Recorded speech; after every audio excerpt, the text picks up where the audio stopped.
Okay, and we're recording. Hello everyone, thanks for joining us on the Health, Nutrition and Performance podcast with me, Jamie Pugh. I'm really lucky today that we've managed to get Ross Dewar as our guest. We're going to jump into all sorts today, talk about a whole host of things, some topical, some of Ross's career, and we'll see where that takes us. But before we get started, Ross, how are things? How are you getting on? Yeah, how you doing, Jamie? All good. And interesting times. Very interesting time. So this is day 3 or 4 of the lockdown because of the coronavirus. Yeah, and I was ill about 2 weeks ago, so I got sent home we were in Loughborough doing just a couple of days cricket up there. I got sent home 2 weeks ago today with a sore throat and cough and stuff. So yeah, it's entering week 3 for me now. Yeah, it's maybe like an interesting place to start while we're talking about it. What's the setup? Obviously, if anybody's listening to this back, they'll have no idea, or hopefully they'll remember what we're talking about. But with the coronavirus and the lockdown and everything else, what have some of the logistical issues been? So let's just start before we jump into that, just so people know exactly who you are if they've not come across you. So obviously your background is working in professional cricket. So You're currently working with, which team are you currently working with at the minute? So at the moment I'm with Worcestershire, and it's coming up, well, hopefully it'll be my 21st season coming up. I had 5 years at Somerset, 5 years at Northamptonshire, and now this is my 11th at Worcester. So you're really in the deep end, in the trenches then with all this going on at the minute. So what have been some of the logistical issues for you and the squad at the minute? Yeah, it's tough, obviously. Last Tuesday, they made the decision to self-isolate everyone and shut down because a couple of lads had coughs and things like that. So then it was just a case of seeing what equipment the boys had at home and trying to be inventive with training and making sure everyone had what they needed. And then last week, it was about trying to get kit from the gym to the players, so that at least they could have access to something, mini bands, strength bands, medicine balls, kettlebells, dumbbells, things like that. And then just working around the players to try and give them some sort of structure to keep the brains engaged as much as the body, really. And were you guys sorted for stuff like that, or were you, especially in terms of equipment, were you thin on the ground, or have you managed to get at least something to everyone, or were you really having to try and sort of, I don't know, scrape and see what you could get? We've got at least something to everyone, I think. Like I said, we've always had plenty of mini bands and strength bands and stuff like that. And so we've given out dumbbells, plates. So I think we've just about covered it. Could have done with some more mediballs, I think, but we're being inventive with rocks and logs and stuff like that. With that, yeah, that's pretty cool. I was going to say, the imagination is definitely having to take over with keeping fit at the minute. And then what are the goals for the players then at the minute in terms of fitness? I know it does put things, and I want to put all of a caveat on this and say I know that there are bigger problems out there at the minute, but obviously you do still have a job to do, and the players still have jobs to do, being professional athletes. So what's the aim for them in this period from a fitness point of view? Are you looking to, I don't know, maybe improve on weaknesses that are there? Is it just a case of doing the best you can and just keep them ticking over, doing something? Or what's been the focus behind this? It's a strange time. Obviously, it's unprecedented, as we know. So, if this was in October, we could almost put it into the whole winter training. But we've got to the end of the winter training, so we're just almost peaking for the season. And now we've been hit with this. So it's been a case of going through the boys and trying to get into a lot of their dysfunctions, because obviously with cricket, it's a very unilateral sport, and a lot of pressure going through the body, back foot, front foot contact and stuff like that. And so they're going to build dysfunctions all the time, but we've got to try and limit them as well as trying to get them game ready, whereas we haven't got to get them game ready at the moment. So we're trying to sort of go in and sort of back end the work for trying to get rid of dysfunctions. And at the same time is doing some HIIT conditioning sessions, some strongman type sessions in the garden, as well as some body weight work, some trunk work, upper, lower body. So we're trying to get a little bit of everything. What we want really is to try and get, well, whenever we do get back together, which we don't know when that's going to be at the moment, that we're not having to backload fitness on then. So we're actually getting here and being in a decent place where we can get back into the skills. Yeah, which makes sense. I imagine it's going to be the goal for a lot of teams. And then from an organisational point of view, how have you done it? So are the players sort of free to do as and when? Are you trying to keep some sort of structure and routine amongst them? I know a couple of teams that even if they're not getting full squads, they might try and pair up or group a small number of players, and you know, they might do their sessions together in an online sense, even if it's just like a little chat or something like that. How have you tried to structure it within the squad? So what we've been using an app all winter, basically, and so all the sessions go on the app day by day, and it's got breakdown sets, reps, videos, and everything like that. So what I've done is just structured the week with the training, and then they're free to sort of juggle it about if they want to. But we're trying to keep as much structure as possible for the lads, because obviously, you know, when you just sort of sat at home looking at the four walls, you can start to close in on you a bit. So we've given them sort of structure, but allowed them room to maneuver within it. And we've done a couple of online gym sessions. So yesterday we had all the bowlers online at 11 o'clock going through a session all together, and we're doing one today at 2 o'clock as well. So that sort of helps a little bit just to see different faces, you know, what sort of dressing rooms are like, just Mickey taking and that sort of thing, and they'll banter. So it helps with that sort of thing, and that's why obviously the technology these days is great, because otherwise, if you were just stuck at home with just a phone or something, it would be pretty hard. Yeah, and I think especially with training, when everyone's stuck in their own house for such a long period of time, one of the other things I think that can get lost is just that you're not going into these training sessions necessarily with the right mindset, because you're not doing the usual routine. You're not going outside of your home. You're not going to a designated space for work at a designated time. If you're already just sat in the house, you almost just have to take it upon yourself to go, okay, well, I'm going from sitting on the sofa all day to now I've just got it in this same space, exercise. So I think if you can, and like what you were saying, I think by giving the athletes times, structure, hopefully that'll help them get into that mindset. Okay, yes, this is now time to train. Yeah, definitely. Still going to just do it in the front room in front of the wife and kids or whatever it's going to be. Yeah, definitely. I mean, I've started it myself by, right, I'm going to get up at a certain time. You're allowed out once a day. So I've got a dog, so I walk my dog, get back, do emails, touch base with the players, do workouts myself. Do it if I need to video them, I'll video them so I can put them out there. And then just do different things. Like I'm going to start to try and learn the guitar online. I'm going to make sure that everyone's got books they've had for ages they've not read and they've kept putting it off. Well, now's the time to do it. You know, there's no excuses really.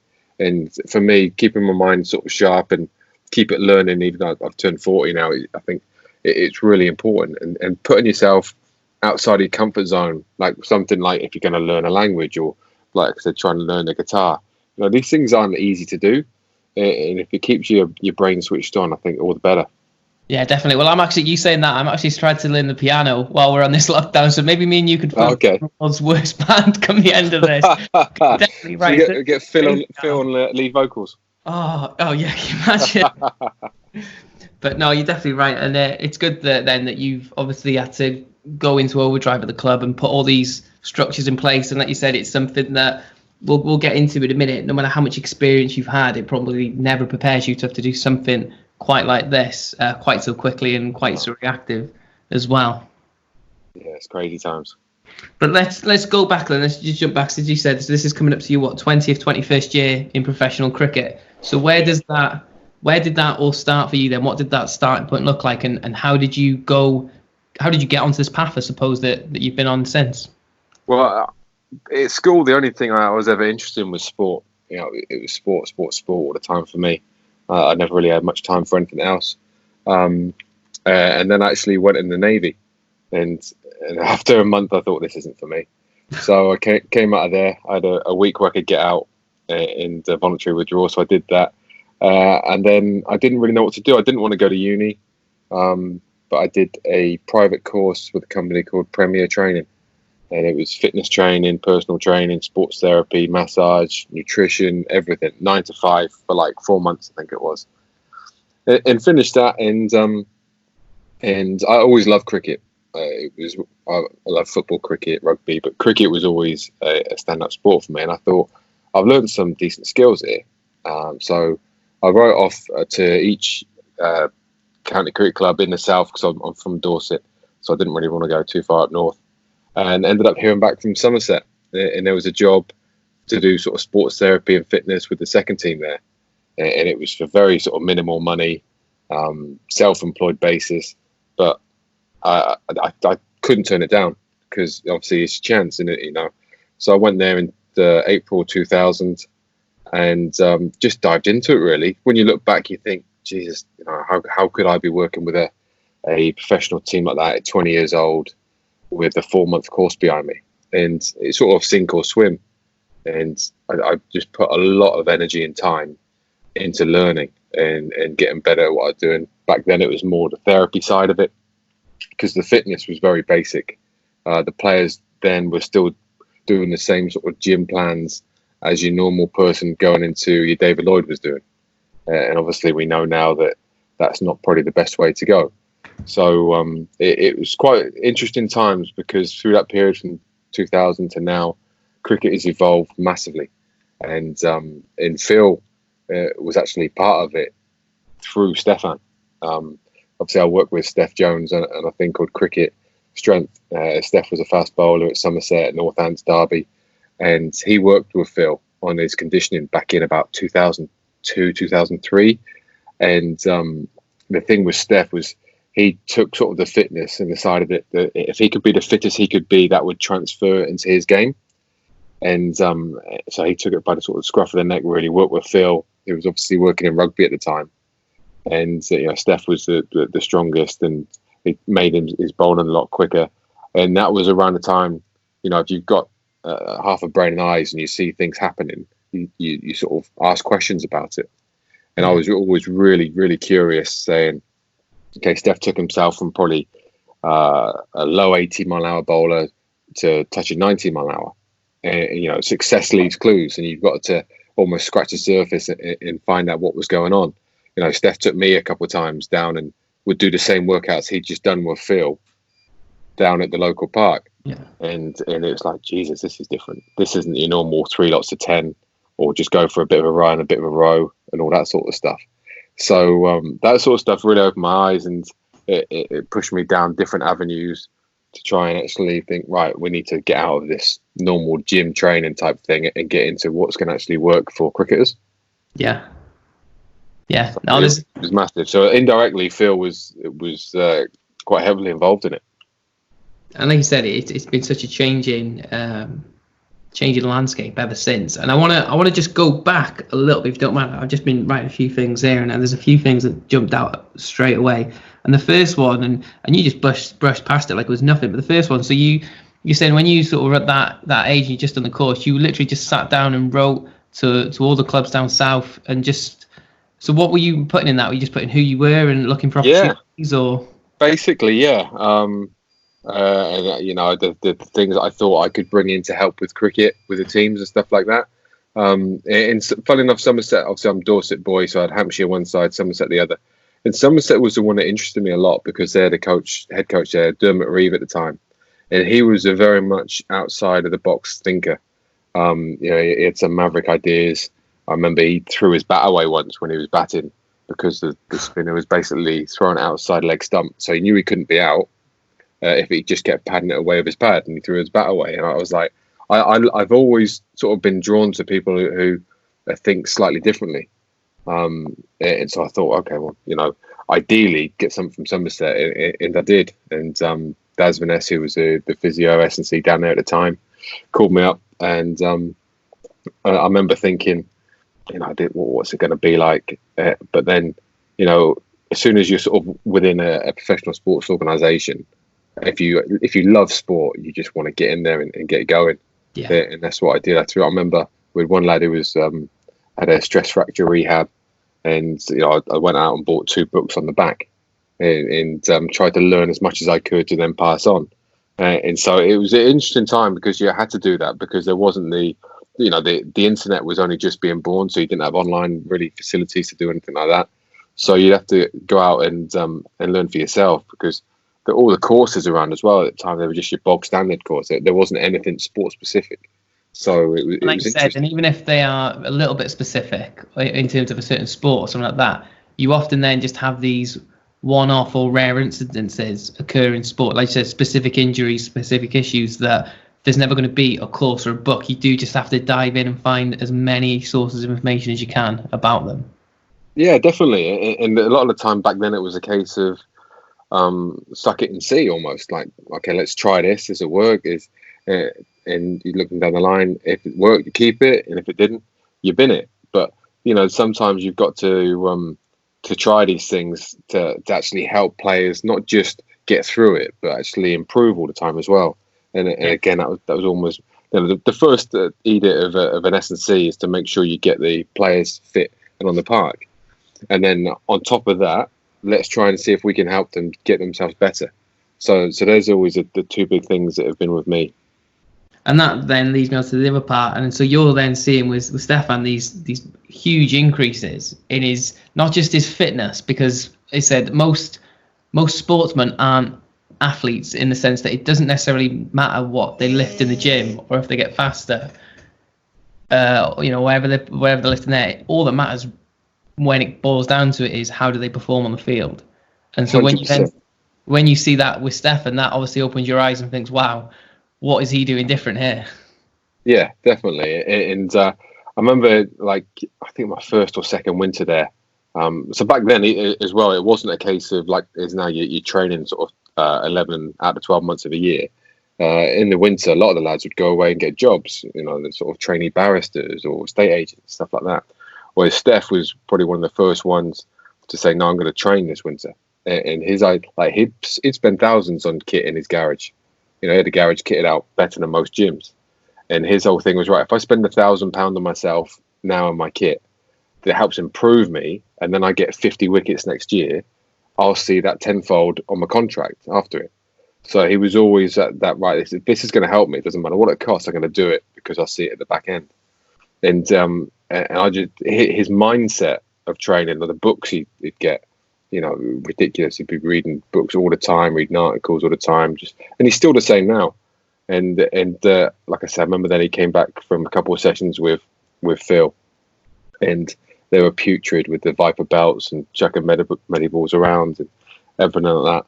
But it started to turn the tide and change. And then I remember at Somerset in about 2003 or 4, we were one of the first counties to get a proper gym in, it wasn't a gym, it was a shed basically, and we stuck a load of free weights in it, like Rocky 4. But you could just sense it, I guess, like probably rugby did in 95 to sort of 98 when it had started to change, get professional. You could sense it with the cricket, and at the time at Somerset with Kev Shine there, Mike Garraway as coaches, Andy Hurry, who was sort of head of fitness, who came in about 2001 or 2, and everyone was just pushing to see how much we can improve. And it didn't always come across in the cricket, but in terms of sort of almost professionalism and that side of it, it really sort of went forward from there. And then obviously Shiny then went into the ECB and took loads of ideas there, and it sort of just dripped through the whole system really. And I suppose in that early period, in the same way that you maybe do now, did you get any maybe resistance is too strong a word, but did all the players buy into it, or was there some that were harder to sell than others? Because as you said, I suppose there'd been a long time of that certain culture, of how to train in cricket. So what was that like in that early period? Yeah, there's always a couple of players who don't really, it's always, well, I've never done this, so why should I do it? But there was a good group of young lads there, and in and around the second team as well that were coming through. A lot of lads who went on to win the 2005 2020 with Somerset, and they were coming through. So I think that what we're trying to do is create a good sort of base with the young lads, so that as they got older and then got into the first team, it would just be sort of normal what they were doing. So yeah, it was tough, and some of the older players would sort of, like I said, they were still working, so they'd just come in, do a couple of sessions. But most of the time with players, you find that if you explain what you're doing well enough and say how this is going to help them, they're pretty good and they get on with it. Sometimes in group situations, a few would kick off and stuff like that, but generally they're all pretty good. Yeah, I'm glad you said that, because that's something that I've experienced quite a bit, and you hear it, a lot more. Of my background is maybe in football, and you hear this quite a lot where players don't want to do it, but actually it's not they don't want to do it, it's they don't understand why they should be doing it. Yeah. And it's that breakdown in communication, and I'm really glad you said that, because you said if they can understand, or they are explained why something is important, even if I'm not saying they're then going to come in with all the enthusiasm in the world, but they might then just actually start doing it. Yeah, and Phil actually told a good story on one of his courses when he was at Bolton, and he had a few interesting characters there to deal with. And what he did was just concentrate on the players who wanted to work. And when the other players started seeing the results, they would then come to him rather than him going to badger them. Yeah. Because when I was young, I was a bit more hot-headed, and would lose a plot with people if they weren't doing it or being lazy. So it was interesting then to flip it round, hear that story, and try and start to work like that. Obviously, it doesn't work all the time. You still have the odd blow up, but yeah, if you do the things with a group and they're working and they're getting the results, you do see other players sort of migrate over to you more. And then obviously as the years have developed then, and you've gone through your journey, what have been some of the key things that have sort of stuck throughout? So some of the staples of what you've learned that you try and integrate. Yeah, it's quite varied really. It's Somerset that we were getting a few sort of injuries then in and around the sort of the trunk area, and I met a lady called Suzanne Scott, who was a Pilates teacher. And then understanding the role of the sort of the core and the control of it, how the body works off it, all that sort of thing was massive. And that sort of took me in a slightly different direction, because strength, a monkey could teach strength training. It's pretty simple. But then understanding how to actually control the body, the importance around the spine, your multifidus, your TVA, that sort of stuff. That was a bit of a sort of a light coming on. The same with Steph pushing me sort of towards the sort of functional fitness stuff that he was doing with Phil, and then as it started to come online, things like DeFranco, Eric Cressy over in America, the stuff they were doing, which was far away from what was happening in the UK, and then putting it all together. It's sort of the way I like to think where I sit at the moment is in between a physio and a strength trainer. Yeah, where with the physio's diagnosed and getting the plans together, they know they can sort of sit with me, and I'm not just going to go, right, Leonard, we're going to get him squatting, deadlifting, sprinting straight away, and that sort of old mentality. Whereas, I like to think I can help the physio look around the sort of, so he's got injury to his back. Okay, but what else can we do? A, and then B, what can we do to actually help that situation? Let's look not just at a pulled hamstring. Let's look to why that hamstring was taking too much load and ended up snapping. So that's the sort of where I've gone with things. I don't like just seeing an injury, so you're going straight to that injury and trying to rehab that. It's like, no, that's happened for a reason. So we need to unpick things and see what we've missed, why that soft tissue injury's happened. And obviously injuries are always going to happen, but the soft tissue injuries are the ones I think, something's gone wrong here for that to happen. Whereas, stress fractures and things like that can be part and parcel of it when you've got such high velocity action and forces going through the body. But I think we have to look into things and think, right, why has that happened? Let's make sure it doesn't happen again, especially with soft tissue. Yeah, no, I think makes a lot of sense. And I think hopefully a lot of people will resonate with that and see similarities in the way that they work. And I know that a podcast is sometimes the most difficult medium to try and explain some of these things. I do recommend people go and check out some of the stuff you do on Facebook or on Cricket Strength website and things like that, because I've seen quite a lot of the videos from you, Stefan, over the years. And one of the things that I'm always interested in is some of the really specific transfer of skill based stuff, the really sport specific type movement patterns that you guys do in the gym, or like you said, and how did you, one of the questions I'm really trying to get to is, how did you develop that sort of catalogue and repertoire of exercises and that way of thinking? Because you said it's not just, okay, how quick can, how many pull-ups can someone do, how much can they squat, how much can they deadlift, There is Yeah. some real the specific exercise that you've got as part of some of your programs. Yeah, I mean, it's a combination of things, really. We get a lot of rubbish talked about us that we hate strength. Well, we don't hate strength, but why share another picture of someone doing a deadlift? Yeah. Everyone knows it. Everyone's seen it. You've got multiple ways to do a deadlift. You've got multiple ways to do a squat.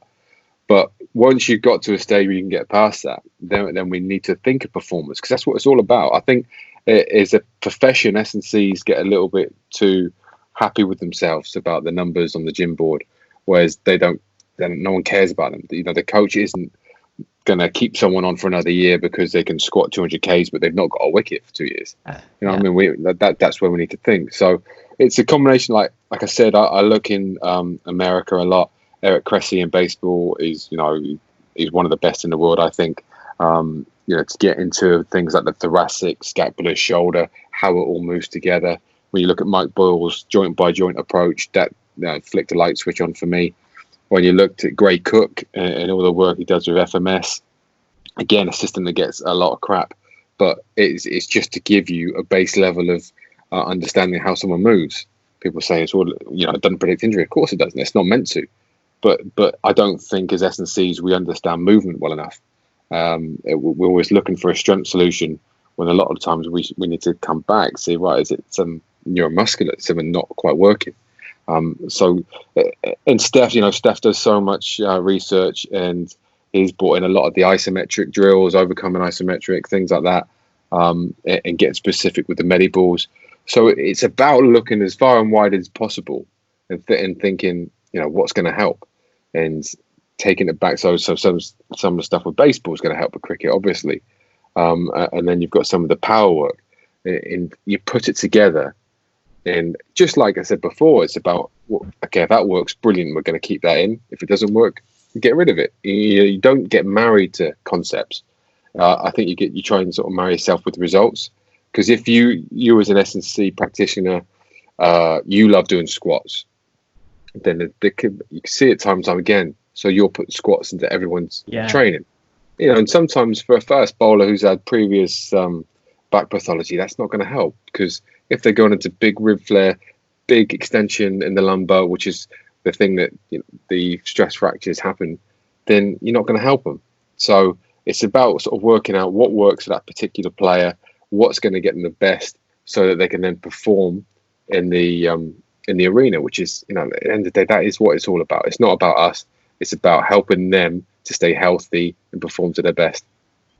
Yeah, and I think that's maybe a good way to sort of conclude all that, in that if you can have that in the back of your mind at all times, that is the thing that should then make you less likely to really rigorously stick to these certain principles, these certain exercises, because actually, like you said, it doesn't matter. It doesn't matter if you do it with this exercise or that exercise, as long as the end result is there. As long as you're not causing harm to the athlete, as long as they're getting better. And the thing about criticism that you're just saying then is just, it's made me shock a little bit, because you see it all the time, like the keyboard warriors that's where you run the risk sometimes of showing little snap bits of your work, because then people don't see it in the context and they can't see the bigger picture, and they slate an exercise, they slate a certain thing, and I maybe used to do it years ago because you used to laugh and mock people, and now I think, well, actually I have no idea what that exercise is in for, what the program is, what the athlete, what their injury history is. And the same with some of the methods, like you said, you see, and I see all these papers and all this research, and they might come out saying, well, actually that tool doesn't predict injury, which, okay, great, it doesn't, but that then doesn't mean that tool is useless. No, exactly. People have agendas against things stuff as well. It just means that one thing didn't do that one thing you were looking for in that study. That doesn't then, the conclusion of these studies aren't that tool is useless. It's just that actually it doesn't do this one thing that we looked at. So I think that's something that people should keep in mind as well, because as you said, they just use it to sort of go with their agenda of, oh, that must be useless then. Yeah, I mean, if we take the FMS, which gets, like I said, a lot of rubbish talked about it. But if you're looking at an athlete and you're doing the step over hurdle test, and you see on one leg they're struggling just to stand up, and on the other leg they're okay, there's an issue in there. So that's not the end of it. That's not just a right, yes, left, no, right. that's then your job to go in and see why is that happening. If they're doing the press up test and they can't keep the body straight and come up as one, we know something's going on. You know, when you're bowling and your right foot's landing and you're going up the cross chain, something is happening there all through the kinetic chain to try and make it work as well as it can. And then if you're doing a press up and you can't raise the whole body as one, we know there's a breakdown somewhere. So again, you've got to go in and find out. So there's no point just saying, right, yes or no, and then just moving on with the training. Allow it to help you sort of go back and find what the issues are. Yeah, 100%. And I know a lot of trainers or a lot of coaches, a lot of teams, like you said, that they get stuck in the rut of even using certain monitoring tools or certain strategies, and actually there's no follow-up whatsoever. It's just going through the motions. So even if that's the case, even then there's no point whatsoever. No, you're better just using 2 or 3 things which you know you're going to do regularly and look at, rather than doing 28 different tests which sit in an Excel spreadsheet somewhere and never get looked at. No, 100%. Ross, I'm wary of the time here, so I do want to just wrap up with a couple more questions. No worries, sir. The first one then is, so going forward, what does the future look like for you, sort of next 12 months, 5 years? I know it's a big question, but it's something that I do quite like to ask people just to see how they see things going forward. We've got an exciting group of cricketers coming through at Worcester at the moment. So I see a big part of my job there is making sure they come through, get them through sort of avoiding injury as much as possible, get them pushing for international honours, because some of them are really talented lads. So if we can get sort of 2 or 3 international cricketers through, like I say, away from injury, then I'll be very happy with that with the lads. And obviously we've won the 2020 a couple of years ago. We got to the final last year and just missed out. So those sort of occasions, make it all worth it. So more of that would be fantastic. Then also just through Cricket Strength, just try and help and spread the word about training for cricketers who don't have access to S&Cs and physios and that. As much as possible, because we get so many emails from guys saying, I've got a stress fracture, I've got side strain, I keep getting hamstring injuries. And then you go back and look at the training and it's always the same training. So it's trying to sort of get the word out there. Like, we're not saying training's wrong. Up to a certain level, it's all okay. But if you keep doing it, getting injured and going back and doing it again, then you're going to be in a bit of a vicious cycle and not going forward. So just trying to get the word. There's more than one way to train. And there's good ways to train for cricketers. No, perfect. And the last one then is just where you are off the back of it. If people have questions or they want to see some of the things that you're doing, where's the best place to sort of get in touch or interact with you online? We Cricket Strength on Instagram, on Twitter, and on Facebook. So it's pretty much everywhere. We upload sort of daily sort of videos and articles and things like that. All free, just to try and, like we said, try and help as much as possible. And then email ross@cricketstrength.com with any questions. Amazing. Well, Ross, listen, thank you very much for taking the time today. Hopefully, as things progress, the virus, it all becomes a little bit clearer of how things can move on with the team. And I hope you manage to get everything and sorted and up and running as soon as you can. I just want to quickly say, how much Phil's knowledge has helped me away from sport in just general health. For me, he's an absolute genius. He's my first port of call if I get any sort of illness or something wrong, because his knowledge is second to none. And the supplements are the ones I always go back to, because they are, they're clean and they're top quality. So thanks to you and Phil and all the guys there. No, I appreciate that, Ross. And I do want to put that you set that off your own back. We try as much as we can to keep the podcast, separate from the supplements, but I still appreciate the endorsement there. I really appreciate it. Pleasure, bud. I'll speak to you soon. Thanks very much. Cheers. Bye-bye.